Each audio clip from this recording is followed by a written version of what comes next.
In today's video, I'm going to teach you how to analyze a PDF in Gemini. By the end, you'll know exactly how to bring a PDF into a Gemini chat, so it's ready for review, summaries, and deeper insights. You can follow along in a browser at gemini.google.com or in the Gemini mobile app, whichever you prefer. Before we start, make sure you're signed into your Google account and that your PDF is saved on your device or in Google Drive, so it's easy to find. First, open Gemini in your browser or launch the mobile app. You'll land on a clean chat screen with a text box at the bottom.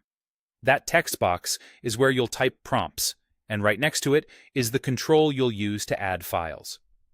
Next, look for the plus icon sitting beside the chat text box. On desktop, it's just to the left or right of where you type. On mobile, it's in the same general area. This plus icon is your shortcut for attaching content directly into the conversation, so Gemini can reference it in context rather than guessing from a description. When the menu opens, choose Files. This tells Gemini you want to attach a document rather than capture a photo or pull something from another source. Selecting Files keeps things focused and ensures the system treats your upload as a document it can analyze. Now, select your PDF. You can browse your device storage, like your Downloads or Documents folder, or pull it straight from Google Drive if that's where it lives.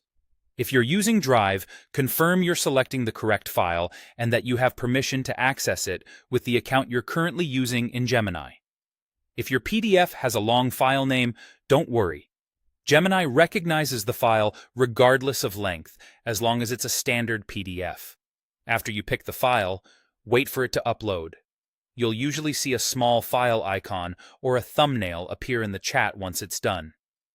That icon is your confirmation that the upload completed successfully and that Gemini can reference the document in this conversation. Larger PDFs or slower connections might take a moment. Just give it a little time. If the icon doesn't appear, try reselecting the file. Double-check that it's actually a PDF, and make sure your internet connection is stable. That's all there is to it. With the PDF uploaded and visible in the chat, it's now ready for analysis within Gemini, and you can proceed confidently knowing the file is attached and recognized in your session.